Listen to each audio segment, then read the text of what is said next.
नमो नमः। अहम डॉक्टर राम कुमार झा, ज्योतिष प्राध्यापक, श्री जगदम्बा संस्कृत महाविद्यालय, बाथो बेनीपुर, दरभंगा। जैमिनी सूत्रम शास्त्री प्रतिष्ठा तृतीय खंड विषय प्रथम अध्याय प्रथम पाद। अथ गुलिक ज्ञान प्रकारो वृद्धोक्त दिवस दिवसानष्टया भक्त्या बारे साद गणयेत क्रमात् अष्टमोर्षो निरीशः क्षण्यंशो गुलिकः स्मृतः रात्रिमप्यष्टया भक्त्या बारे सात पंचमादितः गणयेदष्टमः खंडो निष्पत्तिः परिकीर्तितः क्षण्यंशो गुलिकः प्रोक्तस्तदिष्ट वसतस्तनुः। अर्थात दिन में इष्टकाल हो तो दिनमान को 8 का भाग करके इष्ट दिनपति के क्रम से सातों ग्रह 7 खंडों के स्वामी होते हैं। 8वां खंड का स्वामी नहीं होता है तथा जिस खंड के स्वामी शनि हो वह समय गुलिक कहलाता है। यदि रात्रि में इष्टकाल हो तो रात्रिमान को 8 से भाग कर दिनेश से पंचम ग्रह आदि करके क्रम से 7 खंडों के स्वामी होते हैं। अष्टम खंड निष्पत्ति होती है। शनि का भाग गुलिक होता है। उस गुलिक इष्ट पर से लग्न साधन करे वह लग्न मांदी तथा गुलिक कहलाता है। यथा उपरोक्त उदाहरण में बुधवार रात्रि में इष्टकाल है, अतः रात्रिमान 31:46 का अष्टमांश 3:58-15 घटियादि 1 खंड का मान हुआ। तथा 12 बुध है, इसलिए बुध से पंचम रवि से गिनने से सप्तम खंड शनि का हुआ, वही गुलिक हुआ। रव्यादिवारे गुलिक खंड ज्ञानम दिवा सप्तांग पंचाब्धि त्रिद्वयेक प्रतिमा रवि खंडा रात्रौ तथा त्रिद्विघराद्र्यंग शराब्दयः। अर्थात दिन में इष्टकाल हो तो रव्यादि दिनों में क्रम से 7, 6, 5, 4, 3, 2, 1 गुलिक के खंड की संख्या होती है तथा रात्रि में क्रम से रव्यादि वारों में 3, 2, 1, 7, 6, 5, 4 ये गुलिक के खंड को संख्या होती है। अथ खंड तो गुलिकारंभ काला नयन प्रकारो मदीयः गुलिकस्येष्ट खंडेन दिने दिन मिति तथा रात्रौ रात्र मितिं हन्यादष्टभिर भागमाहरेत। गुलिकारंभ कालोऽसौ लब्धिर दिनगतो दिने रात्रौ रात्रिगतो गेयस्तदग्रे गुलिकः स्फुटः। गुलिकस्यान्तकालः स्यादेवं तत्खंड संभव गुलिकेष्ट वसालग्नम मांदि संज्ञम तदुच्यते। अर्थात इष्ट दिन में दिनमान को गुलिक के गत खंड से गुना करके उसमें 8 से भाग देने से लब्ध सूर्योदय से गुलिकारंभ काल होता है तथा रात्रि में रात्रिमान को गुलिक के खंड से गुना कर उसमें 8 का भाग देने से लब्धि रात्रि खंड का दिनमान में जोड़ने से गुलिकारंभ होता है। इसी प्रकार गुलिकेष्ट खंड पर से गुलिक का अंतकाल होता है। इन दोनों के मध्य में गुलिक काल समझना चाहिए। यदि गुलिक काल में इष्ट समय हो तो उस पर से लग्नानयन रीति से लग्न बनाना वही गुलिक तथा मांदी कहलाता है। जैसे बुधवार रात्रि में इष्टकाल है, इसीलिए रात्रिमान 31:46 को गुलिक के गतखंड 6 से गुना कर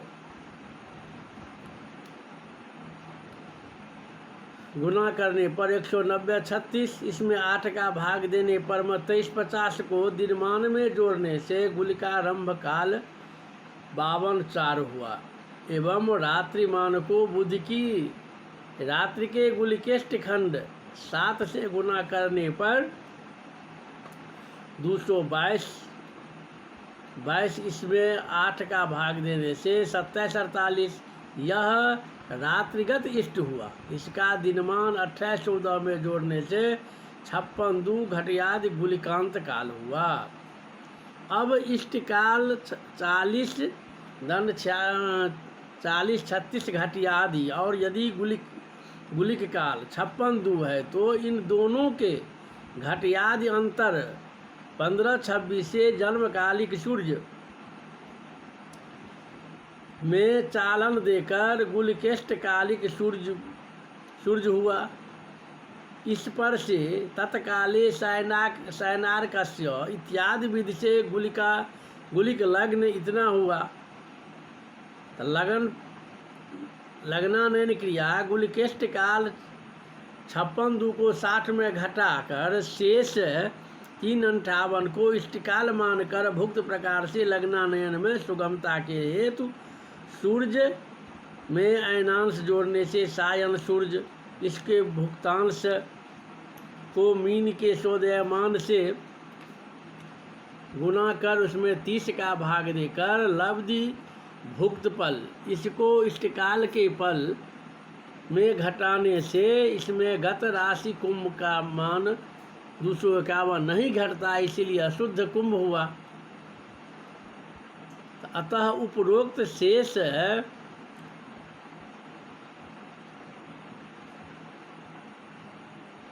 गुणनफल को 30 से गुना करके 60 से भाग देने पर भाग देकर अशुद्ध जो नहीं घटा उसके अशुद्ध उदयमान से भाग देकर अंशादि को अशुद्ध संख्या जो नहीं घटा उसमें घटाकर फिर पश्चात अयनांश घटाने से वह गुलिक लग्न हुआ। इसी को मांदी लग्न भी कहते हैं। अतः फल विशेष प्रतिपादनार्थम चलकारकाः आत्माधिका कलाधिभिर्न भोगः सप्तानामष्टानां वा स इष्टे बंध मोक्षयो। सूर्यादि संयंतानां सप्तानां वा मतांतरेण सूर्यादि राहुवांतानां मष्टानां मध्ये कलादिभिः कलायाः आदर्योर्शास्त्रै अंशादिभिः रधिको न भोगो ग्रह आत्मा स्यात् आत्मकारक स्यात्। सह आत्मकारको बंध मोक्षयो दुख सुखयो इष्टे समर्थो भवति। नीचारि पाप संबंधाद दुखदायकः स्वच्छ मित्रादि संबंधात सुखदायको भवति इत्यर्थः। यथा चोक्तम् नीचारिकूल संबंधाद बंधकृत स्वदशा स्वयं सुहित स्वाम्योच्च संबंधानां जनानां मोक्षदायकः। अर्थात नीच क्रूर नीच ग्रह नीच राशिगत पापग्रह से संबंध होने पर बंधकृत स्वदशा स्वयं अपने दशा में बंधन आदि का अनेक प्रकार से कष्ट देता है। श्रुत स्वाम्योच्च संबंधानाम श्रुत पंचम नवम का संबंध पराक्रम का संबंध और मित्र राशि अपने उच्च राशि का संबंध होने पर मोक्षदायक होते हैं।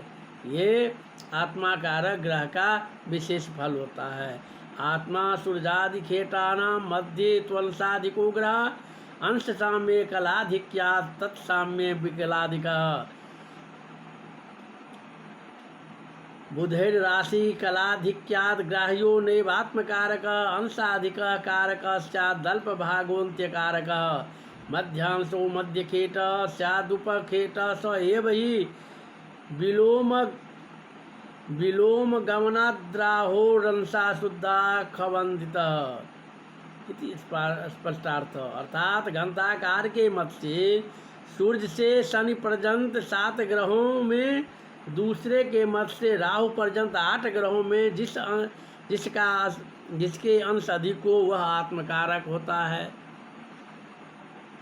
तथा उससे कम अंश वाला अमात्य कारक होता है। आत्मकारक, अमात्य कारक, भ्रातृकारक, मातृकारक, पितृकारक, पुत्रकारक, ज्ञातिकारक और स्त्री कारक, ये 8 प्रकार के कारक का संबंध होते हैं, जो अपने ग्रह अपने कारकत्व के हिसाब से अपने दशा अंतरदशा में फल की प्राप्ति कराता है।